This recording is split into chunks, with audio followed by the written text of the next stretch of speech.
Hey y'all, welcome back to the party. It is me, your girl BrittReacts, and today we're going to react to a clip from Theo Von's podcast. This is with Vice President J.D. Vance weighing in on the Elon Musk versus Donald Trump fallout. Let's see what he has to say. I gotta ask you. Okay, we have you here. Right. Elon just hit the airwaves today. Bring it up, man. Dude. Oh man, the fucking shit missile is in the cannon. Okay. Wow. Elon Musk, time to drop the really big bomb, right? This? And I thought this was going to be on Iran. So it's funny. I haven't even seen. Right? I haven't even seen this one. But he goes, at real Donald Trump is in the Epstein files. This is the real reason they have not been made public. Have a nice day. Nice signature from a South African DJT. Man. Well, so just so your audience is aware, when is this going to air? Like tomorrow or 2 days from now? 45 minutes. Airing now, dude. Right. I'm joking. I'm joking. Well, I'm just saying, like, no. Presumably, when this comes out, people are going to know more about this than even I do because I just learned about this. Kind of happened on the plane when I was coming on down here. Okay, I agree. Look, this is new. Here's my basic reaction to like all this stuff is look. First of all, absolutely not. Donald Trump didn't do anything wrong with Jeffrey Epstein.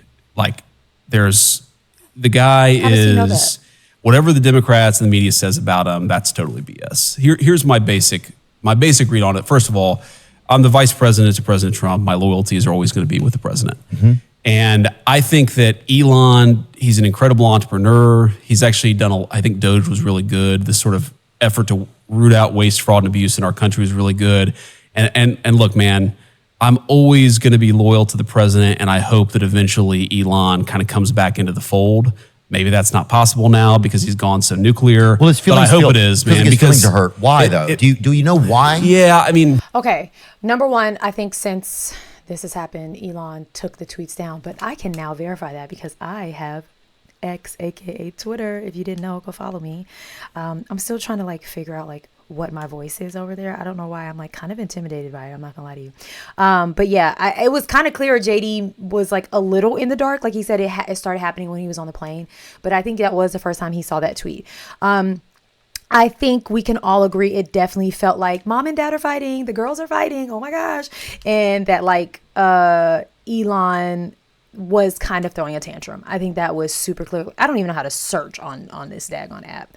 Hold on. I'm literally just trying to verify that he took the tweets down because I read that somewhere, but I don't know if that's true. Let's see. Yeah, he took it down. It's so crazy. People were and the gag is Twitter is not going to take those tweets down because he owns it. Yada, yada, yada. I have been saying this for months, since January, that I did not think this would end well. It was giving too many bulls in one pen, too much ego, too much. I just think they were not a good partnership. And that has always been my opinion, that it would kind of, I didn't think maybe it would fall apart in this way, but I didn't think it would last. And I'm not saying that because I'm I want it to be right, but I think anyone who can take off the blinders, I think the MAGA blinders, and just look at it in an honest thing, this was never going to work. And I jokingly equated to Kim and Kanye because they did have an era where it was oh, this is great. But I think we all knew it was going to not be great all the time. And that's what I felt from the very beginning, was oh, sure. But I don't think this will last. So it's wild that all these people, a lot of you that have been in my comments who have supported Elon and everything Elon has done, turned on him so quickly as soon as he turned on Donald Trump. Now, do I know if he's in the Epstein files? I don't. Do I think he's in the Epstein files? I don't know. Do I think it's interesting that, well, first of all, Elon dropped that and everybody was oh, we already knew that. What's the real tea? Can you tell us what's real? That was the overwhelming thing on social media. Everybody was that wasn't a surprise. I think a lot of people speculate that Donald Trump is in those files because there's footage of him in the same proximity and there's other evidences that they had some ties together. So it wouldn't be in his best interest to release those files. But I don't know. That is all speculation and allegation. But with that being said, J.D. Vance has beautiful eyeballs. I just want y'all to know that I think that. And I think that he said what he said. And I don't know. Do you find this to be an issue? Like, I understand having your loyalties be to the president, especially being the vice president. But are you also saying that no matter what happens, whether he is right or wrong, or any president is right or wrong, you're gonna ride that? You're gonna support that? What do you guys think that he meant by that? But yeah, I mean, it seems Elon had a tantrum. He cooled down. He deleted the tweets, and maybe he didn't want the smoke that was going to come with what he had going on. And I don't think in any way what he was doing was going to help his current situation. If it is true what is being said in the media about his finances being majorly affected kind of since his tenure in the White House. I've said a bunch. I'm sure you all have tons of opinions. Feel free to leave them down below. I don't care what your opinion is. I totally respect all opinions. I don't need anyone to agree with me. I also don't need you to say, like, no disrespect, Britt, or Britt, I love you, but it's like, you don't have, just, if you disagree. Like, fine by me. Just do it with grace and with kindness is all I say. Like, let's not be nasty to each other in the comments. Okay, thank you. Nuclear. Well, it's feelings. But I hope it is, man. Because feelings are hurt. Why though? Do you know why? Yeah, I mean, so look, I think number one, so Elon's new to politics, right? So his businesses are being attacked nonstop. They're literally like firebombing some of his cars. And by the way, we're looking into a lot of this stuff. I mean, some of that stuff we're looking into is an act of terrorism at the Department of Justice, because I think it is an act of terrorism. So I think part of it is this guy got into politics and has suffered a lot for it. But I mean, and I get the frustration there, and I get the frustration that, I mean, look, Congress, you got the spending bill. But the main purpose of the bill is not actually spending or cutting spending, though it does cut a lot of spending. The main purpose of the bill is to prevent the biggest tax increase. But I understand, like, it's a good bill. It's not a perfect bill. Like, the process in DC, if you're a business leader, you probably get frustrated with that process because it's more, bureaucratic. It's more slow moving. Yeah. So I think there's just some frustrations there.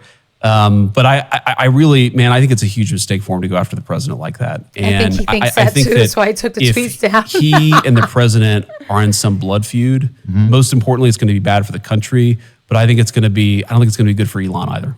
But Elon, like, did Doge, first of all, my first thought was that it's a ruse, right? Because there's a lot of times where the media will put out a ruse, or they'll use somebody like, I think the Diddy thing is a ruse. Like, it's like, hey, like, diverse communities, stay busy with this shit while we like move all these chess pieces, right? Sometimes that's what I feel like it is. And maybe I'm like a pervert or whatever, sorry, or weird guy, sorry.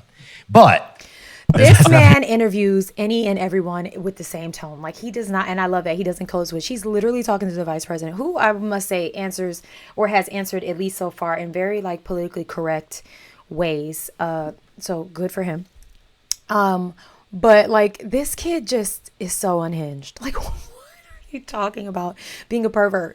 You're sitting in front of the freaking vice president of the United States of America, which also just something I've noticed. Like, even the title of this video just says JD Vance. There's no vice president. Like, and I feel like I see that a lot with JD Vance. It's like, people don't give him the respect I think a vice president deserves. I don't know. I just think, like, even people who maybe don't even like Kamala, she was addressed as Vice President Kamala Harris, like by people who disagree with her but had the respect to say that. And I don't know. I'm just like, he's a vice president. Put some respect on his name. I don't know. A pervert or whatever, sorry. Or weird guy, sorry.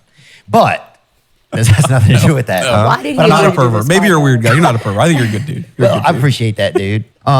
So do you think it was, so obviously it was the bill. This is where it's happened. Something about the bill made him upset. Yeah. So yeah, that's right. That's right. I mean, again, I think he looked at the bill. He didn't like it. And I think it's a good bill. But again, there are things you can criticize about it. Like, the president would be very open and say, this is not a perfect bill. Yeah. But Donald Trump doesn't get to write the bills, right? Congress has to write the bills. Okay. And you got to work with them to try to get something that is as good as possible. Okay. So here's what I'll say about the bill. Number one, prevents the biggest tax increase in American history. It prevents it? Prevents it. Because taxes are going to go up on everybody in a really big way at the end of 2025, because the old tax law expires at the end of 2025. So you're going to hit a big tax increase. We're trying to prevent that from happening. We're also trying to do stuff. Okay, so you got a lot of people working long overtime hours in this economy. We inherited bad inflation from Joe Biden, so no tax on overtime, no tax on tips. Right? We're in Bob Ritchie. We're in Kid Rock's great restaurant.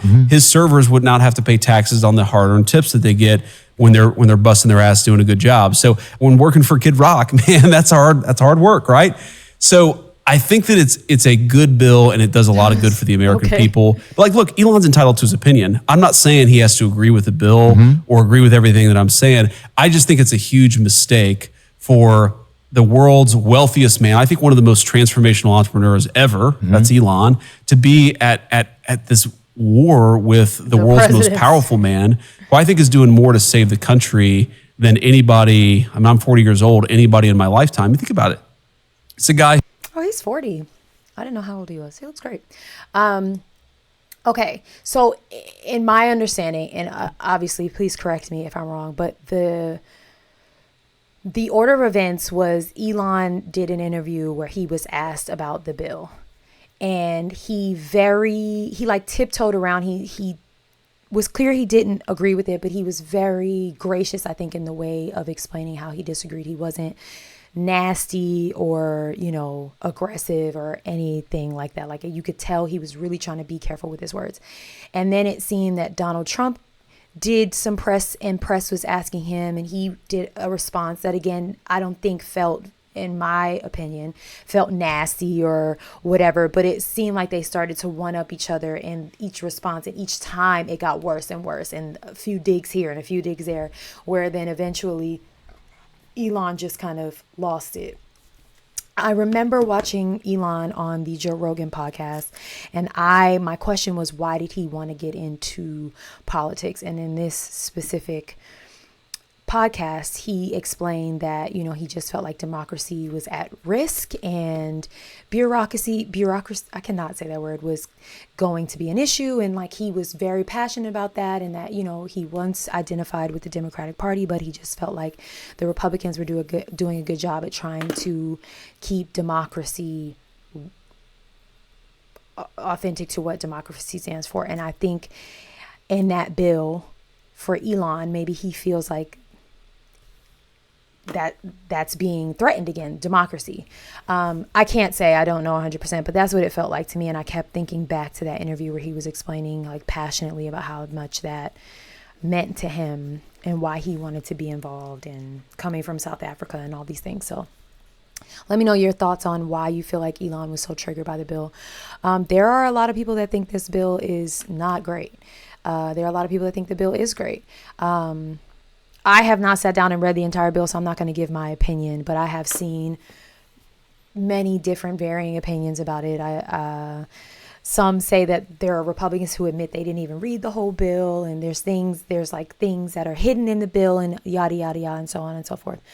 I do agree with JD here in the fact that there is a process, and the whole point is like, no bill is perfect. Congress is there to kind of make edits and drafts like a teacher does when you pass them your paper, and they make red edits, and then you give them a second draft and a third draft kind of thing. But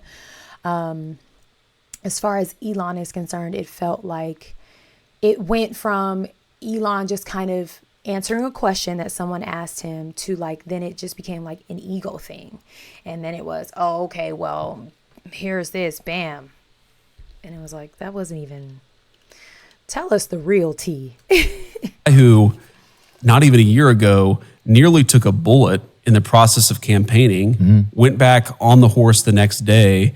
And if you look, obviously I'm biased, but you look at what we've done on the border, you look at what we've done with... I want to make note that JD just said nearly took a bullet. And there are some people out here, some of you in my comments, screaming that he did take a bullet.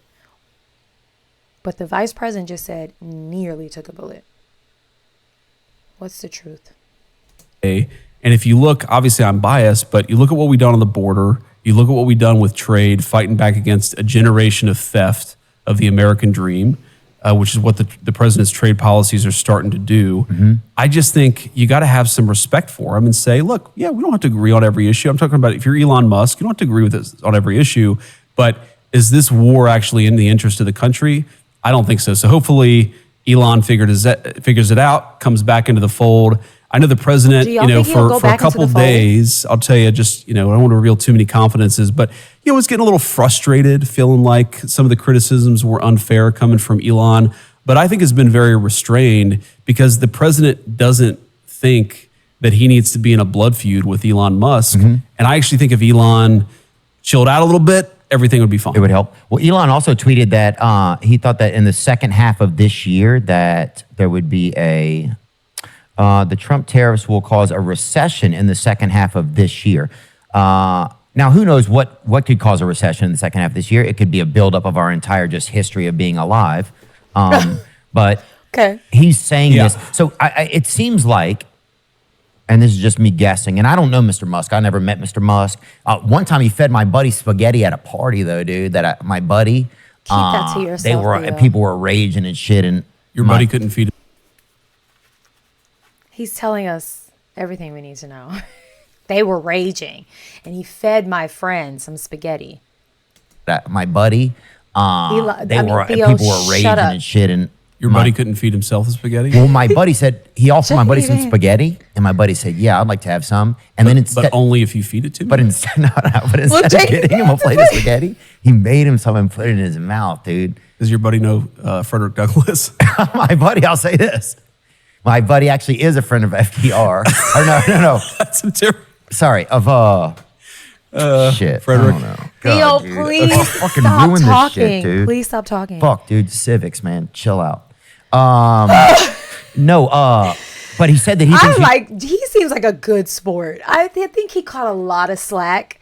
I think he is the perfect balance for Donald Trump's personality and temperament. I do. And I think you got to be a good sport to go on a podcast like this one. I'm sorry. You got to be a good sport. He's taking everything so lightly, but also being very professional and correct. And I don't think he's being politically correct in the way of like trying to not offend people, but I think he just, in my opinion, this is the type of person I want to see in office, who I feel has a little about themselves, like can hold back a little bit, but also say what they need to say. There have been times, I want to say, where I've seen him speak and I'm just like, what is he talking about? I'm going to be very honest, like, huh? But in this situation, I like it. And I think more and more and more often we're going to start seeing this, our politicians on everyday podcasts talking to everyday people and not being so inaccessible, because that's the way the world is now. It's literally the way it is. Chill out. But he said that he thinks but do you think that he just thinks that there's too many, that it's not a fair bill for the people? Do you think Elon Musk is for the people? I mean, I think that he's making a mistake in going after the president. Okay. Yeah, I think his heart is in the right place, man. Okay. I do. Like, I think he got into this for the right reasons. I think he's frustrated. I think he's an emotional guy. Honestly, I'm a very emotional guy. Yeah. Like, it's the president is it's interesting because if you read the media reports, you wouldn't necessarily see this. Mm-hmm. He's not like quick to temper. Like, he's not one of these guys who flies off the handle. That's a little bit more what I'm like, honestly. Oh, he's and smooth. I think he's smooth, man. He's stoic. His and blood I think pressure's fucking 007, dude. That motherfucker is. I don't know if that's good, but, but yeah, I get what you're saying. But it's I don't know if it is where it is. But I think I think Elon means the best, but I think he's making a mistake. Yeah, got it. That's my Understood. view. So Elon was fair putting in a lot. answer. Was Elon doing it for free all that time? He was doing it for free. Yeah, doing it for free. He was doing it for free. I mean, he doesn't need money, right? That's the one thing right. Elon does not need. So was he? I wonder if he was expecting anything from Trump and they just couldn't figure it out. I don't know. I'm just curious about it. I'm kind of like, you start to see how all this stuff kind of works, and just like it's like. Yeah, I hear. I really do think he's disappointed about the bill. He's he disagrees with some of the things that were in there. He's an emotional guy. Look, it happens to everybody. I've flown off the handle way worse than Elon Musk did in the last 24 hours. Oh, yeah. But my hope is comes back, says, look, made some mistakes. Let's smooth it Didn't mean out. to say everything. Let's smooth it out and let's all be friends. Because again, like, I care about the country, and I think the country's better off if under the president's leadership, Elon's helping us out as opposed to fighting the administration. I don't want him to fight the administration. I know the president doesn't want that, but here we are. Yeah, he just tweeted a little bit ago that he felt like 80% of the He what was was that? going off. about a third party or something. He's tweeted like 300 times. Oh, sorry, never mind. He was Okay, going then so off. it's just a A lot regular of tweets today. Just a Like regular I told day you guys, I just joined Twitter and like I don't follow. I think I follow like 4 people. Elon is not one of the people. I genuinely don't even know how to follow somebody on here. Like I'm a grandma, but I kept getting notifications like Elon Musk says like whatever the tweet, like whatever the notification is, and I was just like, it was giving Kanye rant, if I can be 100% honest with you. It felt a little bit like an unhinged Kanye rant. And this is, I think, the one thing that in situations like this, Elon will never be someone that wins in the way of, you supported this person, you rallied for this person, you literally campaigned for this person. And when something doesn't go your way, you flip on them. That speaks a lot more to your character than it does to that Donald Trump's character in this place, in this situation. It's like, okay, so you were holding on to this information, and what, like, are we supposed to think better of you and worse of him? It's like, only because you're upset about something are we now hearing about your grievances, but you didn't have any grievances before. You were 10 toes down supporting this man. And so I think that's a lesson for people that do stuff like that have to end up deleting things or retracting things or apologizing for things. It's like, that is going to be a way worse situation for you than it is for anybody else. So yeah, he was off the handle with the tweets. I don't know if, I definitely think the bill triggered it, but it's like something else is wrong. And maybe it's the stress of what's going on in his businesses. It could totally be, he's a human being. But like I said, it felt like they just kept one-upping each other, and in response to the other person, and then in response to the other person, and in response to the other person. And I'm sure the media had a factor in it because that's what they do. But yeah, I do agree that like no good will come from this, but I also will stand on the fact that I think I saw this coming. And if you're completely honest and remove your, maybe your bias, you would say that you saw it coming too. Because just personality wise, I don't think this was meant to be a long-term relationship. Like, you can look at like your kid dating a guy and she's like, I'm so in love. And you're like, oh, puppy love, it won't last. Like it absolutely felt like that to me. So, anywho. Oh, sorry. Never mind. Okay. And so it's just a lot of tweets today. Just a regular day for Elon. So yeah, he's obviously, he's definitely, he gets a bit rogue. Rogue. Why don't we have? Wait, this is interesting. Pull it up. Let's see it. This post is from an account you muted. I'm curious. Who did you mute? How do you know? How do you know he muted it? Wait, how do you know he muted this person?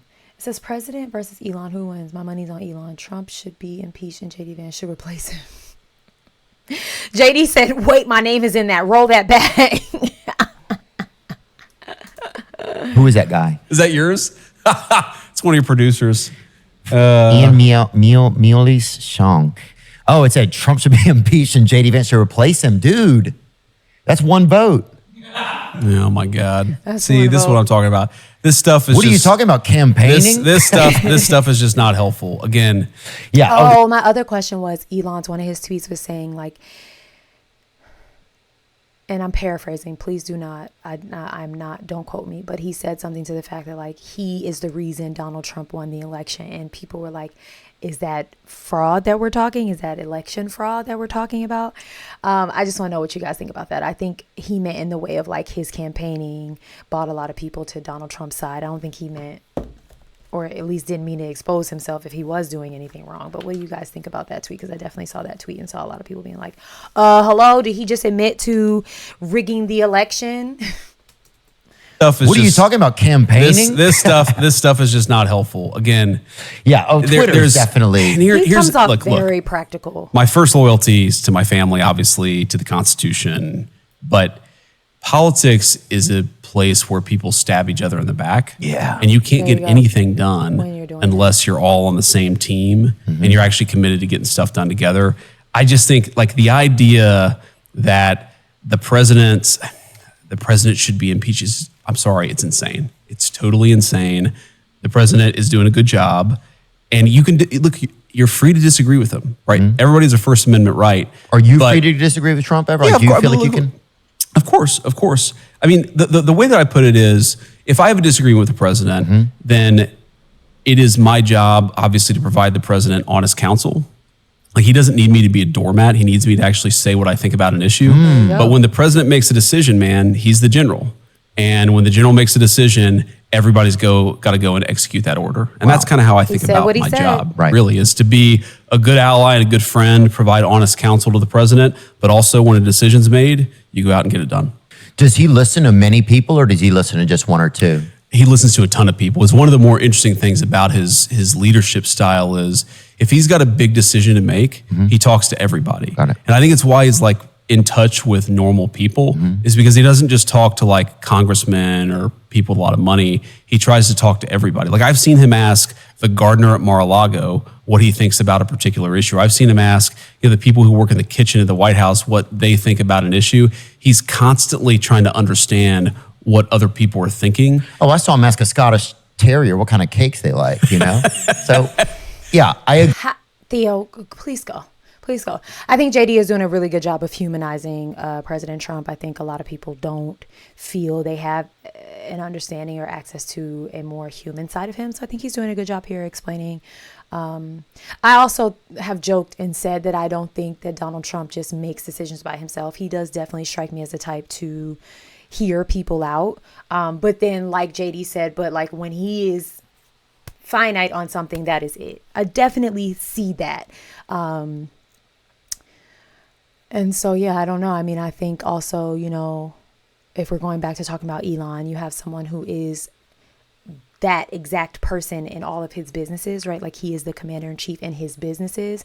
And so again, this is why I feel like this was never going to work, because how do you take someone who is used to being the president of all of his companies, all this money, and then you put him underneath another man who is the actual president? The math of that, the ego of that, it would have never lasted long enough. And I don't know why we would want to bring Elon back into the fold. Like if Elon had done that to me, sure, forgive, we can move forward. But to bring you back in the fold, it's like you can no longer be trusted in the fold. Honey bunny, sugar pudding, honey sugar tea, iced tea baby. No, you can't come back into the fold. But we can move forward. I don't know. Do you think Donald Trump would even want him back in the fold? I don't know. Maybe. Is Donald Trump a forgiving person? I don't know. What do y'all think? I saw him ask a Scottish Terrier what kind of cakes they like, So, yeah, I agree with you. He's definitely always absorbing kind of information. He is. Yeah. Was Doge helpful? It was. Yeah, it was. And So I mean, is look, it no Doge longer? continues within the White House and Okay. within the executive of the country. I mean, look, there's a lot of ways in which we are wasting the American people's money. Yeah. Sometimes spending it on crazy stuff. Sometimes spending it on like actually counterproductive stuff. I think Doge has saved already at least 170, maybe $200 billion. Hopefully it's going to save more. Billion? But yeah, I think it was That's very so worthwhile. much money. That's a ton of money. How would you not even notice that? If that much money. coming from There's so much I can 80 tell you million about this. different Okay, so places. one of the crazy things we all figured out like first week or so we're in the White House, okay, is there was a payment that should be stopped because the president signed an executive order to stop a payment. And this is like day one of the White House. We're like, okay, how do we stop this payment? Yeah. Because somebody's trying to make this payment. And nobody knew where like the computer was that actually wired the money from the U.S. taxpayer to this entity. God. So, dude, the amount of waste and the amount of just grift in the federal government was off the charts. It's still, it's getting better, but there's still a lot more I think we can find. That's Who was wild. getting They it? couldn't I find don't the know. computer I don't know source. one person that was getting something extra. I don't think. Well- unless everybody was slurping on. Yeah, I mean, a lot of people were slurping, man. You look at what. So, for example, there are all these humanitarian programs that we have where we send money for people, for medicine, for food. Oh, yeah. Okay, but like I think, like what I thought before I got in the government, what most Americans think is okay. So we send $100,000 to this group to buy food for like poor kids in Africa. Okay. And what actually happens is it's not $100,000 that go to the food for the poor kids in Africa. Right. That the NGO, the non-government organization that gets that money, contracts it out to somebody else. Right, so and there's then a they middleman. subcontract it out to somebody. There's a There's like middleman. 3 or 4 middlemen. Oh. And what, Marco Rubio, who's the Secretary of State, he's a very good friend. What he told me is that his best estimate after he had his team look at it is that 88 cents of every dollar was actually being collected by middlemen. No So way. every dollar we were spending 88 humanitarian assistance, cents? 12 cents was actually making it to people who needed it. That's crazy. So there's a lot of waste, man, a lot of crazy stuff. Wow. That was a super informative interview. And I think I like JD Vance. I never had an opinion on him. I think, and I'm saying this in a transparent way, I think my focus has always just been on like Donald Trump, and when the election was happening, like, you know, there was just so much. And then Biden stepping down and Kamala. And I never really took the time to like even honestly pay attention to JD Vance too much. And you don't hear, I think I think he's a great wingman to the president. You never hear anything about him. He seems like he's just head down doing his job. And who can be upset with someone just doing their job? I don't know. Again, keep your comments and your opinions and your thoughts as respectful as you would when you're talking to your mother or your grandmother. All right. I want to hear your opinions. I want to hear your point of views. I want to hear any information you have or thoughts on this interview and this reaction. But I don't want to see you being mean. Okay. Keep cute or put it on mute. Go and have the day you deserve. Bye.